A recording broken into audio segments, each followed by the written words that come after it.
ये अंकल कह रहे हैं कि हमें इंडिया के साथ ताल्लुकात बेहतर कर लेने चाहिए, उनके साथ ट्रेड भी करनी चाहिए। क्या करनी चाहिए ताल्लुकात बेहतर? जी सही कह रहे हैं, ट्रेड करना चाहिए, इससे पाकिस्तान की मईशत में फ़ायदा आएगा। अच्छा, माना वो जंग है, वो आर्मी जाने, हमने अपने पाकिस्तान के हालात को ठीक करना है, मईशत को ठीक करना है। वो जंग है, वो आर्मी देखे।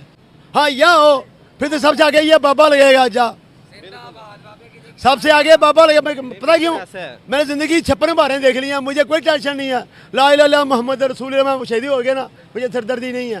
वो मसला कश्मीर क्योंकि इसकी पाकिस्तान की रीढ़ की हड्डी है, इसको तो असल में हल होना चाहिए, क्योंकि इतने जो ना कश्मीर के इतनी ख़वातीन, इतने मर्द और इतने बच्चे जो ना अब तक उन्होंने जो ना वो उनको जो ना वो डेड बॉडी बना दिया, मसलन उनको कत्ल कर दिया है, और अभी भी ये सिलसिला जारी। कि पैसा इज द पावर। आपके पास पैसा नहीं है तो आपकी इज्जत भी नहीं है, आपके पास पावर भी नहीं है। आज दुनिया में यही हो रहा है। ऐसी बात नहीं है। अल्हम्दुलिल्लाह हमारे जो मुस्लिम ममालिक हैं जितने भी हैं, हमारे आपस में इत्तेफाक नहीं है। यहाँ पे हम मुस्लिम और ईसाई सब एक हैं। जो मुसलमान हैं ये आसानी से ज़िंदगी बसर कर रहे हैं, और वहाँ पे उनके कठिन हालात हैं इससे भी, और आए रोज़ उनके जो ना वो हिंदू मुस्लिम फसादात होते रहते हैं। यहूदियों की, इनकी इसराइल की पैदावार है, और वो अपने बच्चों को कार्टून नहीं दिखाते, और वो अपने बच्चों को लेज़ नहीं खिलाते, और वो अपने बच्चों को पेप्सी नहीं पिलाते। और हम क्या करते हैं, हमारे बच्चे जो ना वो कार्टून के बगैर हिलते ही नहीं है, और हमें फजूल कामों पे लगाया हुआ है, और अपने बच्चों को वो सिर्फ ये सिखाते हैं कि आपने मुसलमानों के खिलाफ बगावत कैसे करना। अगर मुकाबला कर सकते हैं हम। मुकाबले ऐसे नहीं होते, डेवलप कंट्री हो या ना हो, जिसका अल्लाह और उसके रसूल पे यकीन है ना, वो कभी भी मार नहीं खाता। उनके पास एजुकेशन है, उन्होंने अपने एजुकेशन पर उन्होंने वक्त के साथ साथ अपने सॉफ्टवेयर को अपडेट किया। एजुकेशन हमारे पास नहीं है। आज यार पाकिस्तान को आओ ना, लो इनसे परमिशन। किस चीज़ की? एजुकेशन हमारे पास नहीं है, आपके पास नहीं है। सर हमारे पास किधर से एजुकेशन है? किस चीज़ की एजुकेशन है? एजुकेशन क्या होती है, मुझे आप एजुकेशन की डेफिनेशन बताएं। वालेकुम सलाम। कैसे हैं आप? अल्लाह का शुक्र। नाम आपका? मोहम्मद अरशद। क्या करते हैं? मैं जॉब करता हूँ। ज़बरदस्त हो गया सर। क्या लगता है कि हमारे हालात कैसे चल रहे हैं मुल्क के? आपका गुजारा कैसा चल रहा है? गुजारा बहुत मुश्किल। जिस तरह हालात, वो बीवी बच्चों के साथ ना गुजारा करना बहुत मुश्किल हो रहा है। क्यों, क्या वजूहत है? वो पॉलिसियाँ गवर्नमेंट की ऐसी हैं, कोई आने वाले वक्त के लिए कोई अच्छा मैनेजमेंट नहीं है। क्या लगता है आपको कि ये हालात कैसे बेहतर कर सकते हैं हम मुल्क के? देखो ना, पॉलिटिशियन को चाहिए कि अच्छी पॉलिसी बनाए मुल्क के लिए, जो आगे आने वाले वक्त में बेहतर हो। पॉलिसीज तो ये भी कहती है कि अपने पड़ोसी मुल्क हिंदुस्तान के साथ रिलेशन बेहतर कर लो। क्या कर लेनी चाहिए? देखो, जाहिर है जो भी फ़ायदेमंद है आपके लिए वो करना चाहिए। अगर हम उनके साथ ताल्लुकात बेहतर कर लेते हैं, तो अगर उनके साथ ट्रेड कर लेते हैं, तो आज जो हालात हमारे ख़राब हैं ये बिल्कुल बेहतर भी हो सकते हैं। जो गाड़ियाँ हम जापान जर्मनी से लेते हैं बिलियन ऑफ डॉलर्स लगा के, वहीं हम इंडिया से गाड़ियाँ ले लें, इतनी सस्ती गाड़ियाँ वहाँ पर, जो यहाँ पर गाड़ी हमें 30 से 35 लाख की मिलती है, वहाँ पर 2.5 लाख रुपए की है। बिल्कुल ऐसे ही है। इनकम टैक्स बहुत ज़्यादा, बाहर से जब गाड़ी आती है ना तो इधर इनकम टैक्स बहुत ज़्यादा लगाते हैं, इसलिए महंगी हो जाती है। तो क्या लेनी चाहिए इंडिया की गाड़ी? बिल्कुल होना चाहिए, जो अपने फ़ायदे के लिए, कौम के फ़ायदे के लिए वो करना चाहिए। हाँ बिल्कुल बेहतर करना चाहिए। यहाँ पर ज़्यादातर पब्लिक तो कहती है कि हमें इंडिया के साथ कोई ताल्लुक नहीं रखना। नहीं, ऐसा नहीं है। हम सायों के साथ अच्छा ताल्लुक रखें, जो अपने बच्चों के लिए, जो हमारे आने वाली नस्लों हैं ना, उनके लिए जो बेहतर है ना वो होना चाहिए। बिल्कुल सही। मैं आगे जाऊँगा। अस्सलाम वालेकुम। वालेकुम सलाम। कैसे हैं आप? ठीक। नाम आपका? अंकल आप भी आइएगा। हामिद। क्या करते हैं? मैं स्टडी। ये अंकल कह रहे हैं कि हमें इंडिया के साथ ताल्लुकात बेहतर कर लेनी चाहिए, उनके साथ ट्रेड भी करनी चाहिए। क्या करनी चाहिए ताल्लुकात बेहतर? जी सही कह रहे हैं, ट्रेड करना चाहिए, इससे पाकिस्तान की मईशत में फ़ायदा आएगा। अच्छा, तो बहुत सारे लोग कहते हैं कि इंडिया हमारा दुश्मन है, रईफ है, उनके साथ हमने ट्रेड नहीं करना चाहिए, तो इसके बारे में आप क्या कहेंगे? दुश्मन है, वो जंग है, वो आर्मी जाने, हमने अपने पाकिस्तान के हालात को ठीक करना है, मस्जिद को ठीक करना है। वो जंग है, वो आर्मी देखे। अच्छा, तो क्या समझते हो कि हिंदुस्तान से गाड़ियाँ लेनी चाहिए? जी लेनी चाहिए, बिल्कुल सही। अगर सस्ती हैं तो लेनी चाहिए। आपको उधर से बहुत सस्ती गाड़ियाँ हैं, इधर इतनी महंगी 35-40 लाख गाड़ी मिल रही है। अच्छा, ज़बरदस्त हो गया यार। मुझे यकीन नहीं हो रहा जिस तरह के लोग मुझे मिलते जा रहे। क्या कहना चाहिए अंकल, क्या हमें हिंदुस्तान के साथ ताल्लुकात बेहतर कर लेनी चाहिए? ओनली 1 मिनट, मैं यही कहूँगा। ये देखिए रोटी कहाँ से आई है, ये ना देखिए रोटी किस तवे की है, चूल्हे पर पकी, किस पर पकी है। हमें कहता पेट भरने से, ऐसा ही है। अब मैं यहाँ कोई जी मैं तो पढ़े के बाद खाना नहीं खाऊँगा, वो गलत है। मुझे अच्छी तरह पता है कि मेरे बाप की कमाई कितनी है और मैंने खाना कैसे खाना है। फिलहाल ये देखिए हमारे मुल्क के हालात कैसे हैं। मियाँ साहब आए हैं, वो जैसा भी किया पेट्रोल नीचे गिरा है, हर चीज़ की मैं अल्लाह ने चाहा तो लेवल पे आ जाएगी। मुझे किसी पार्टी से कोई तलक नहीं है। तलक है तो अल्लाह की पार्टी से, जिसने मुझे पैदा किया, जो मेरी ज़िंदगी और मौत का वारिस है। बिल्कुल सही ना। आप फ़लस्तीन पे भी बात करें ना, फ़लस्तीन पर आप सवाल करें ना सबसे कि उधर जो जुल्म हो रहा है हमारे पाकिस्तान के जो बताएं आपके दिल में जो बात है। भाई ने ये काम है बड़े लोगों का, आर्मी वालों का काम है। अब चलो मैं चला जाता फ़लस्तीन, मेरे हाथ में छुरी नहीं है। मेरी बात सुने, मैं इस बात पे बात करना चाहूँगा कि अगर इधर 2-3 दिन पहले वो 21 अक्टूबर को जलसा हुआ है, एक आवाज़ पर इतनी अवाम, लाखों के हिसाब से अवाम आई है, उनके जज्बे थे कि हमारा नवाज शरीफ है। तो क्या होगा? बात ये नहीं कि इनको ये भी रैलियाँ, लाखों लोग निकले हैं फ़लस्तीन के लिए, उससे क्या हो जाएगा? उससे ये तो हमें मुसलमान होने के नाते उनको एहसास तो दिलाना चाहिए ना कि हम मुसलमान इस पाकिस्तान में हैं। खाली एहसास दिलाना, हमें इस्लाम ये कहता खाली आप एहसास अब दिलाएं। आप बेच कर तो देखो, हर एक नौजवान को आप उससे बात करो, उससे पूछो, हर एक का जज्बा। हाँ, ये इधर रैलियां निकालने से, हाथ पर यहाँ पर फ़लस्तीन के नारे लगाने से, आप भी लगाओ मैं भी लगाता हूँ, इससे क्या होगा? हमारे हुक्मरान को सोचना चाहिए ना। तो बात कुछ होगा अंकल? बड़ी मुश्किल है, कुछ भी नहीं ना हो सकता। पता पूरी दुनिया में नारे लग रहे हैं, हम भी नारे लगा देते हैं, उससे कोई फर्क पड़ेगा? सबसे मेरे को पता है कि आउट ऑफ कंट्री है वो। हाँ यहाँ हो फिर तो सबसे आगे ये बाबा लगेगा, जा सबसे आगे बाबा लगेगा। पता क्यों? मैंने जिंदगी 56 बारें देख लिया, मुझे कोई टेंशन नहीं है। ला इलाहा इल्लल्लाह मोहम्मद रसूल अल्लाह, शहीदी हो गया ना, मुझे सरदर्दी नहीं है। अब देखो, अब सुन लें यहाँ पर ना अभी जो जंगे हैं ना, वो यहाँ पर आप इस्लाम के नाम पर जंग नहीं कर सकते। अगर आपके पास मईशत स्ट्रॉन्ग है, अगर आपके पास बिलियन ऑफ डॉलर्स पड़े हुए हैं, आज इजराइल छोटा सा मुल्क, पूरे मुसलमान जितने भी मुल्क हैं, हम कहते हैं हमारे अंदर जज्बा बहुत ज़्यादा, ऐसा ही है। तो वो जज्बा किधर गया? असल में ना हमारा जब खत्म हो गया गुर्बत में गई की वजह से। अब देखिए मैं अकेला यही बात समझाना चाह रहा हूँ आपको। मैं अकेला करने वाला हूँ ना। अब मेरे पीछे 6 बच्चे हैं खाने वाले, चले मैं वहाँ चले, जज्बा है ला इलाहा इल्लल्लाह मोहम्मद रसूल जज्बा है जी, तो पीछे बच्चे को कौन संभालेगा? फिर क्या हो गया, मेरी बीवी को हेलो, मैं वो चला गया घर वाला, आ जाओ पराठे खाओ। और तो गंदी नहीं होती, उसे हम लोग गंदा करते हैं, सीटियाँ मार के इशारे करके, क्या करोगे? हाँ फैक्ट है ये। पहले सबसे मेन काम है हमारी इज्जत और वकार, मैशत। जब वही मुस्तहकम नहीं है तो मुल्क कहाँ से होगा? आप मुझे बताएं एक चीज, आपके पास खाने को रोटी होगी, जब आपके मैशियत आपकी इतनी ज्यादा स्ट्रांग होगी, पाकिस्तान आज जितना कमजोर है, पाकिस्तान से कोई फलस्तीन के बारे में ना सऊदीया पूछ रहा ना तुर्की पूछ रहा, हमसे कोई मशवरा ही नहीं कर रहा फलस्तीन के बारे में भाई क्या करना चाहिए। यहाँ पर तो हम कहते हैं, एक मिनट सुन ले, यहाँ पर हम कहते हैं कि भाई हमने इस्लाम का ठेका उठाया, हम अलमबरदार हैं, हमारे पाकिस्तान के हाँ या ना से इस्लामी मुल्क चलते हैं, क्या ऐसा होता? नहीं, एक बंदा भूख से मर से गोली में क्या जरूरत है? सिंपल सी बात है। अब यहाँ बंदा भूखा मर जाता है, कोई उसे उठाता नहीं है, उसका जिम्मेदार कौन है? बिल्कुल सही। हम आपको क्या, हमारे पंजाब में लाखों लोग बाहर से कमाई कर रहे हैं, हम लोरी वो नहीं करी दिहाड़ी 500 की, वो आगे 300 पे क्या गया, चलो बाबा निकल बाहर, बेटा आप काम करो 300 पे क्या करोगे? आप मुझे बताएं कि हमारे तल्लुकात कौन से मुल्क के साथ बेहतर है? मेरा ख्याल है किसी के साथ बेहतर नहीं है। भला क्यों?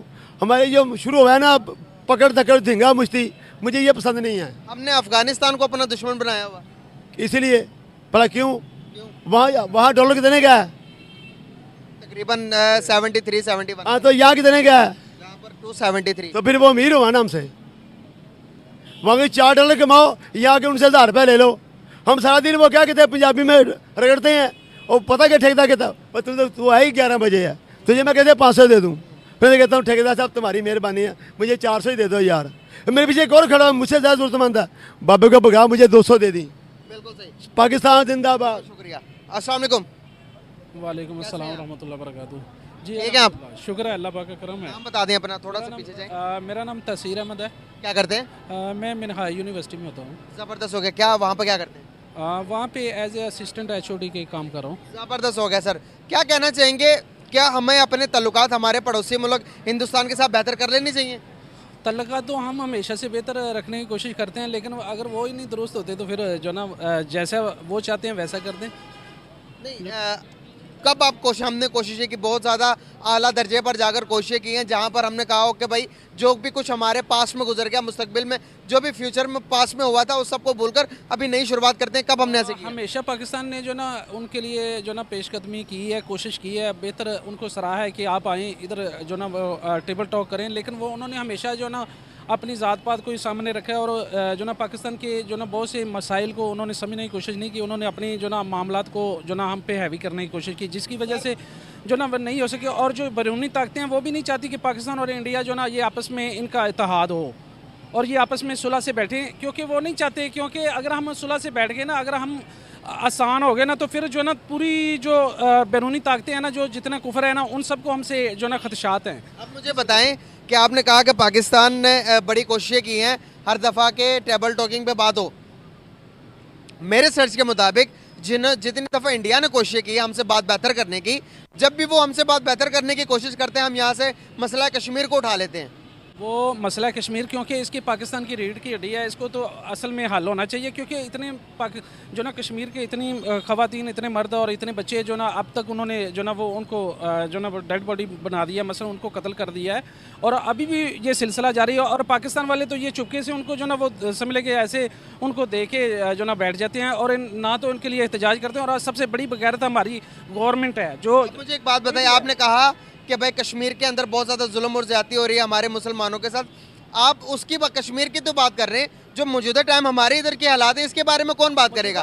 चलो वो तो भाई आप कह रहे हैं कि भाई हिंदुस्तान कर रहा है, यहाँ पर तो मुसलमान है, इसके बारे में बात क्यों नहीं करते? पहले हम अपने मुल्क को तो ठीक कर रहे हैं, फिर कश्मीर की बात भी कर लेंगे। मुसलमानों को क्या हुकूक उनके नहीं दिए जा रहे, या किसी जो अकलियतें हैं उनको भी हक मिल रहे हैं। और जहाँ पे जितने भी हमारे गैर मुस्लिम भाई हैं उनके साथ हमारे तल्लुकात अच्छे हैं और हम उनकी रिस्पेक्ट करते हैं, इज्जत करते हैं, उनके साथ बैठते हैं। हम इतने ही रिस्पेक्ट करते हैं उनकी, तो आपने कराची के अंदर देखा 2 मंदिर डिमोलिश कर दिए गए, आपने जड़ावाला के अंदर देखा पूरी की पूरी बस्ती हमने क्रिश्चियनों की जला दी। वो जो मामलात होते हैं उसमें जो ना बेसिकली ये जो नॉर्मल तबके के लोग हैं इनका नहीं है, ये मुखालिफ एजेंसियाँ जो होती हैं ये आपस में इनके इंतशार फैलाने के लिए, इनको आपस में लड़ाने के लिए, इनके झगड़ा पैदा करने के लिए ये ऐसा करवाती हैं।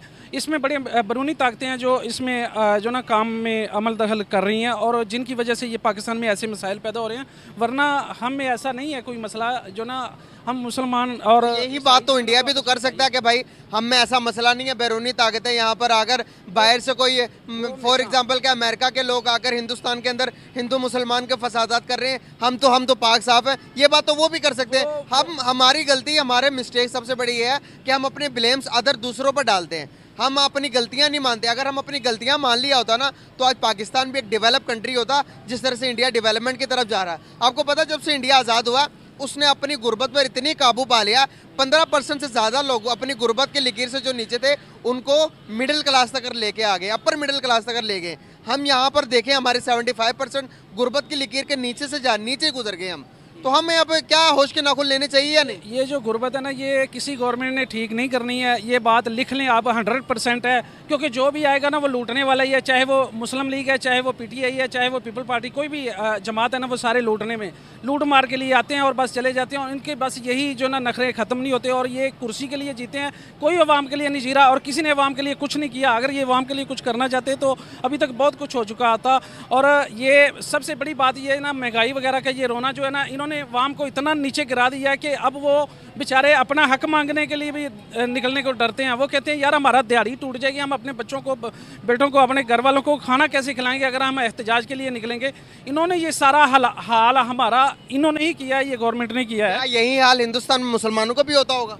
मुसलमानों की बात नहीं है, पूरे हिंदुस्तान की बात करें ना। आप सिर्फ जस्ट मुसलमानों को जो ना उनको जस्टिफाई ना करें, नॉमिनेट करें, क्योंकि मुसलमान यहाँ पे हम मुस्लिम और ईसाई सब एक हैं, ये सब पाकिस्तानी हैं। पाकिस्तान की बात नहीं कर रहा हूँ, जो कंडीशंस आपने अपनी हमारी बताई, मेरे और आपके बताई, जो कि गवर्नमेंट ने कर रही है इस टाइम, मैं पूछना ये चाह रहा हूँ क्या हिंदुस्तान के अंदर मुसलमानों की भी यही कंडीशन होते होंगे? मेरा सवाल ये है। हिंदुस्तान में जो मुसलमान है ना, वो जहाँ पे जो मुसलमान है ये आसानी से ज़िंदगी बसर कर रहे हैं और वहाँ पे उनके कठिन हालात हैं इससे भी, और आए रोज़ उनके जो ना वो हिंदू मुस्लिम फसादात होते रहते हैं, जिसकी वजह से वो उनको इबादत करने में भी दुश्वारी होती है और वो अपने जो ना आने जाने पे और उनके कुर्बानी करने में भी ये मसाइल होते हैं। उनमें लड़ाई झगड़ा फसादात चले रहते हैं, उनकी कुछ तंजीमें वगैरह आपस में लड़ाई झगड़ा उनका चलता रहता है और हम उनसे आसान ज़िंदगी बसर कर रहे हैं। जस्ट हम यही ना सोचे कि यार ये जो पाकिस्तान है ना, मसलन ये गुर्बत है तो हम क्या करेंगे क्या नहीं करेंगे। अगर आपको मैं जो ना ये डंके की चोट पे कहता हूँ और मैं जो ना सबके सामने कह रहा हूँ, अगर आज हमारी गवर्नमेंट अगर इजाज़त देना कि हमने फ़लस्तीन के लिए मुजाहिद भेजने हैं तो 5000 मुजाहिद मैं अकेला लेके जाऊँगा, ये मुझे जो ना ये परमिशन दें। ये मैं इसको चैनल पे चलाएं और जो ना गवर्नमेंट हमारी जो है ना ये उससे क्या होगा, मुजाहिदीन लेके जाने से क्या होगा? होगा, बहुत कुछ होगा। और ये जो मुसलमानों के साथ जो 8,000 से ज्यादा इस और टाइम किसी भी- फलस्तीन की तरफ आप आ गए हैं तो सुन लें, आप वहां पर 8,000 से ज्यादा इस टाइम मुसलमानों को शहीद कर दिया गया है। अभी तक कहाँ है बड़ी बड़ी ताकतें? ये बड़ी बड़ी ताकतें कुछ नहीं करेंगे। ये तो सिर्फ जो ना बड़ी बड़ी ताकतें जो ना वो बैक साइड पे आपने कहा कि मैं 5,000 बंदे लेके जाऊंगा, जिस तरह से वो 8,000 को शहीद कर दिया, इस तरह 5,000 भी हो जाएंगे। 5,000 कैसे शहीद होंगे? हम बमा असला जाएंगे? हमने उनके दिफा के लिए जाना है या उधर मरने के लिए जाना है? वो तो मासूम लोगों को जो ना शहर में, ये वार एक्ट है और जो ना वार का जो ना एक लॉ है कि उसमें जो ना शहरों पे हमला नहीं किया जाता। और इसराइलियों में इतनी हिम्मत नहीं है कि वो हमारे हमास मुजाहिदों की जो ना वो उनका दिफा कर सकें, इसलिए वो सिर्फ शहरों पे बम बरसा रहे हैं और वहाँ को मासूम सुन लें उनके पास टेक्नोलॉजी बहुत ज़्यादा है, उनके पास पढ़े लिखे लोग बहुत ज़्यादा है, उन्होंने आज की एजुकेशन हासिल की हुई है, इसीलिए आज वो तकरीबन 55 मुसलमान मुल्कों को आंखें दिखा रहे हैं दुनिया के आगे। आज उनके साथ अमेरिका क्यों है? अमेरिका देखें, जिसकी लाठी उसकी भैंस है। आप माने ना माने, दुनिया के अंदर अब भी जंगल का कानून है। आपके पास पावर होगी, आपके पास पैसा होगा, आप पूरी दुनिया की टेक्नोलॉजी को, आप पूरी दुनिया की पावर को अपनी मुट्ठी में करके आपके हाँ या ना से पूरी दुनिया चलेगी। आप इस बात को चाहे डिनाई करें, मेरे देखने वाली ऑडियंस इस बात को ज़रूर मानेगी कि पैसा इज़ द पावर। आपके पास पैसा नहीं है तो आपकी इज्जत भी नहीं है, आपके पास पावर भी नहीं है। आज दुनिया में यही हो रहा है। ऐसी बात नहीं है। अल्हम्दुलिल्लाह हमारे जो मुस्लिम ममालिक हैं जितने भी हैं, हमारे आपस में इत्तेफाक नहीं है। अगर हम सारे के सारे मुस्लिम ममालिक इकट्ठे हो जाएं तो दुनिया की कोई ऐसी ताकत नहीं है जो मुसलमानों पे हमला कर ले। अब आप मुझे एक बात बताएं, आपने कहा ऐसी बात नहीं है। अब मेरे मोहतरम में बुजुर्ग है, पाकिस्तान के पास क्या है? कुछ नहीं है, एटमी पावर है ना। आज पूरी दुनिया, तुर्की फ़लस्तीन के बारे में पाकिस्तान के साथ कोई बात नहीं कर रहा। इसके अंदर सऊदिया अरेबिया, उसके बाद अरब, कोई भी कंट्री पाकिस्तान के साथ डिस्कस नहीं कर रहा। क्यों नहीं कर रहा? पैसा नहीं है, गरीब है, दूसरे मुल्कों से मांग रहे हैं, यही वजह है कि नहीं है? समझे आप मेरी बात समझे कि हमारे जितने भी मुस्लिम ममालिक हैं ना, सारे के सारे अमेरिका के बॉन्ड हुए पड़े हैं, डरते हैं। क्यों हुए? पैसे के लिए हुए ना? हाँ, क्यों हुए? ये डॉलर्स के लिए नहीं हुए? ये उनके दामाद हैं। ये जो सऊदिया वाले हैं ना, ये दुबई वाले हैं, ये उनके दामाद हैं। ये उनके ससुराल है। जो बरतानिया है ना, वो इनका ससुराल है। अमेरिका इनका ससुराल है। इन्होंने 4-4, 5-5 बीवियाँ रखी हुई हैं और यूद ने वो जो ना इनकी बीवियाँ हैं, इस वजह से ये नहीं कर रहे और ना इन्होंने कुछ करना है। मैं आज ये कहता हूँ कि पाकिस्तान आज ऐलान करे और आज इधर से कुछ फौजी जो ना भेजे और इधर से कहे कि हम जो ना उसके लिए इसराइल जो ना फ़लस्तीन के लिए आ रहे हैं, और देखना कि इसराइल की जंग रुकती है, अमेरिका को भी वक्त पड़ जाएगा और तमाम जितनी नेटो पावरें हैं वो सारी रुक जाएंगी और सारा जो ना ये जंगबंदी ख़त्म हो जाएगी। और देखना, अभी करके तो देखे, इन्होंने करना नहीं है क्योंकि ये IMF के मुतहद ये लिख के दे चुके हैं कि कश्मीर के मामले पर भी हम चुप रहेंगे, भारत जो मर्जी करता रहे, हम चुप रहेंगे। और जो ना अगर किसी मुल्क पे ऐसा मसला होता है, आपने ये नहीं करना, ये सारे।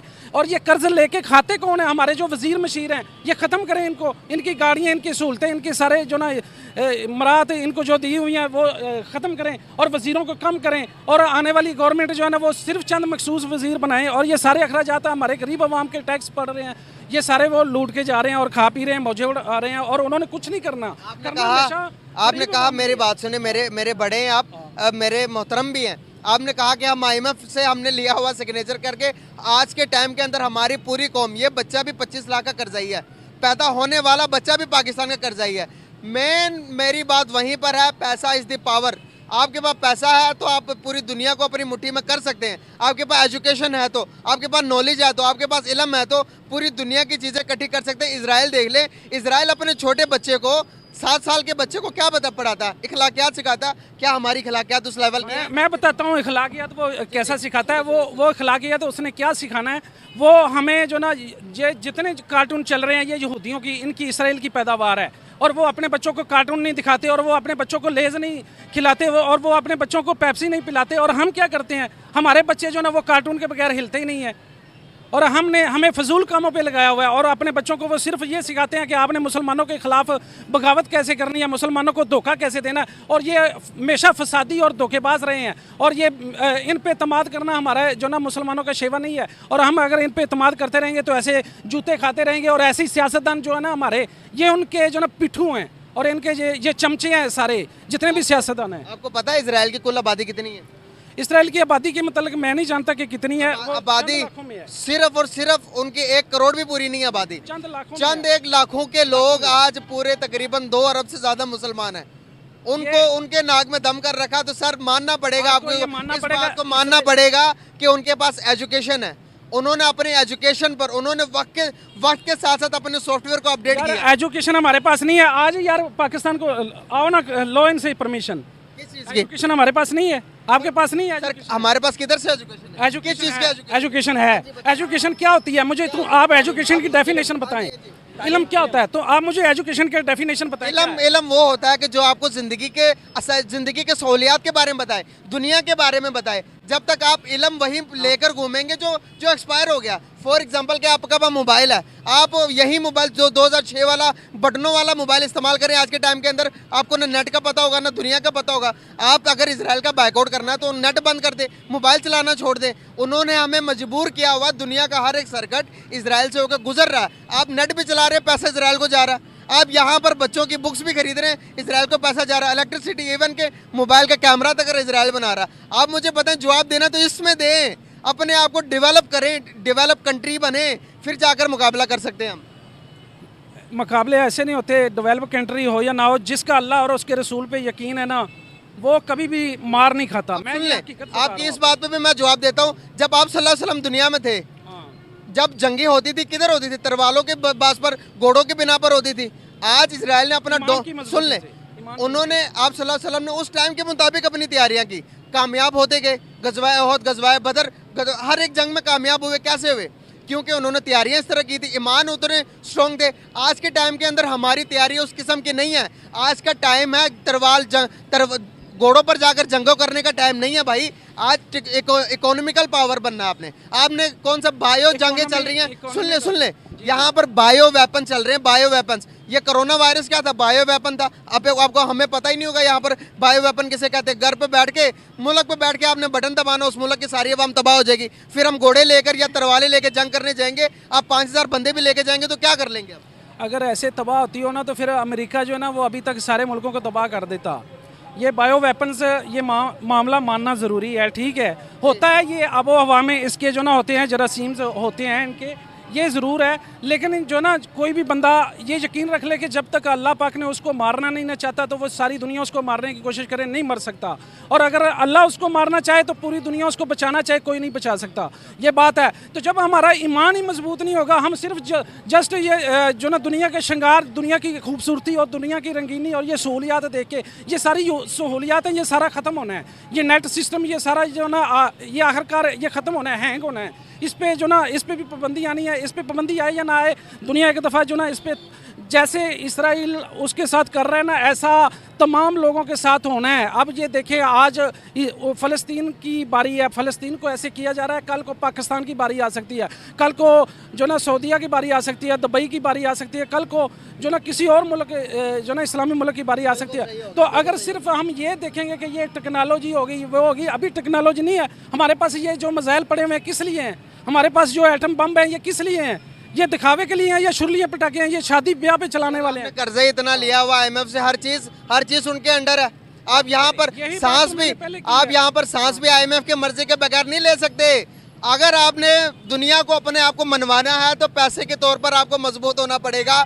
आप मेरी बात को डिनाई कर दें, आप मेरी बात को ना माने, आने वाले टाइम में एक बयान लास्ट पे मैं देना चाह रहा हूँ, ये आखिरी मेरा बयान है। तमाम सियासतदानों को इकट्ठा करके इनको उड़ा दें और जो ना उसके बाद देखें कि ये कर्जे अदा होते हैं या नहीं होते। बहुत शुक्रिया आपका गाइस, आप लोग जी जी जी जी जी। अच्छा, आप फरमा रहे हैं कि पाकिस्तान के अंदर पैसा कम है, पाकिस्तान की गवर्नमेंट के पास पैसा कम नहीं है, कम है। तो मेरी ये गुजारिश है कि पाकिस्तान के अंदर क्या चीज़ नहीं है जो पाकिस्तान के अंदर नहीं है? क्या ऐसी कोई चीज़ है? अभी उन्होंने एक प्रोग्राम मुझे टीवी पे चल रहा था कि पाकिस्तान के अंदर कॉपर इतना निकला कि 7 मुल्कों को सप्लाई कर सकता है। कॉपर निकला है, वो भी प्रोग्राम टीवी पे दिखा रहे थे। और पाकिस्तान के अंदर आप गिलगित क्रॉस करें, दरिया के ऊपर लोग सोना रेत में से निकाल रहे हैं। अगर वो पाकिस्तान के अंदर ही है ना, वो सोना क्यों नहीं निकाल सकते? ये आखिर तो पहाड़ों से आ रहा है। पाकिस्तान के अंदर हर चीज़ है, ये गवर्नमेंट इतनी मोहताज है कि ये खुद को फील नहीं होना चाहती। आपको पता है कि आप हर साल तकरीबन बिलियन डॉलर्स देते हो सिर्फ इस बात पर कि जो कि आपके बलूचिस्तान के अंदर जो जखायर हैं, जो ऑयल के जखायर हैं, जो वो ना निकालने के पैसे दे रहे हो, फिर पैसे ले रहे हो। जब आप पैसे हर चीज़ के ले रहे हो तो आप ये नहीं कह सकते कि पाकिस्तान के पास हर चीज़ है, हम गुलाम क्यों? हम गुलाम सिर्फ डॉलर्स के हैं, डॉलर्स खाते हैं और अब अपनी ज़िंदगी को अच्छी तरह से गुजार रहे हैं। और वो डॉलर्स भी किसी काम के नहीं। 4 दिन में आप वो डॉलर खा लेंगे, उसके बाद पूरी कौम को गुलाम कर दिया। हाँ, इसका मकसद तो ये हुआ ना कि पाकिस्तान के अंदर कोई भी सियासतदान अगर गवर्नमेंट में आता है तो वो मोहताज आता है, अपना लालच में आता है। पाकिस्तान के हक में कोई नहीं आ रहा, पाकिस्तान की कौम की कदर करने वाला कोई नहीं आ रहा, पाकिस्तान की दिफा करने वाला कोई नहीं आ रहा। सबसे पहले हमें खुद पर्सनली तौर पर अपने मुल्क के साथ लॉयल